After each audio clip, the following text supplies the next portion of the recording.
নমস্কার। পশ্চিমবঙ্গের শাসক দল তৃণমূল এবং তৃণমূল সরকারের এত অপকর্ম দুর্নীতির বিরুদ্ধে পশ্চিমবঙ্গের রাস্তাঘাটে মুসলিম সমাজের কাউকে সেইভাবে মুখ খুলতে দেখা যায় না। একই রকমভাবে সোশ্যাল মিডিয়াতেও তৃণমূল দলের অপকর্ম এবং দুর্নীতি নিয়ে মুসলিম সমাজের কাউকে সেইভাবে প্রতিবাদ করতেও দেখা যায় না।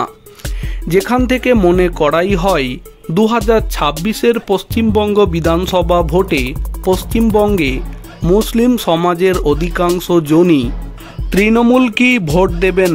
তাহলে কি এতদিন যেমনটা নওশাদ সিদ্দিকীকে মনে করা হতো, তাহলে কি সবটাই নওশাদের লোক দেখানো ছিল?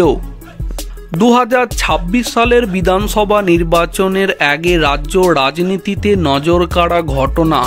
ইন্ডিয়ান সেকুলার ফ্রন্টের বিধায়ক নওশাদ সিদ্দিকী এবার প্রকাশ্যে মমতা বন্দ্যোপাধ্যায় সরকার এবং স্বাস্থ্য দপ্তরের প্রশংসা করলেন। বিষয়টি আরও তাৎপর্যপূর্ণ হয়ে উঠেছে কারণ তিনি বিরোধী কণ্ঠ হিসাবে পরিচিত হলেও স্বেচ্ছায় রক্তদানে উৎসাহ বাড়াতে রাজ্য সরকারের পদক্ষেপকে স্বাগত জানালেন নির্দ্বিধায়। আসলে ঘটনা হচ্ছে, স্বাস্থ্য দপ্তর সম্প্রতি এক বিজ্ঞপ্তি জারি করে জানিয়েছে আগামী 1 এপ্রিল 2025 থেকে রাজ্যে রক্তদান শিবিরগুলিতে রক্তদাতাদের জন্য টিফিন বাবদ বরাদ্দ অর্থ 50 টাকা থেকে বাড়িয়ে 100 টাকা করা হবে। এই ঘোষণার পরই নওশাদ সিদ্দিকী বলেন, বিভিন্ন সমাজ কল্যাণমূলক সংগঠনের দাবি ছিল রিপ্লেসমেন্ট খরচ বাড়ানোর। আমি তা বিধানসভায় তুলে ধরেছিলাম। সরকার সেই দাবি মানায়।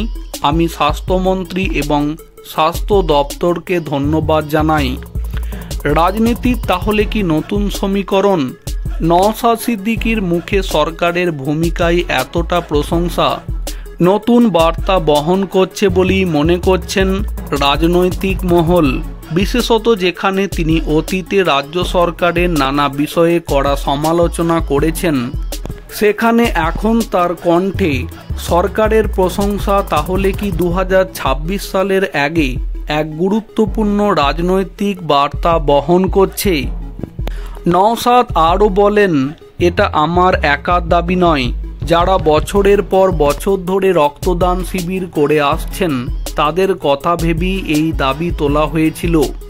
করোনা অতিমারির সময় যে সমস্ত সংগঠন অক্লান্ত পরিশ্রম করেছে, এটা তাদের প্রতি সরকারের স্বীকৃতি।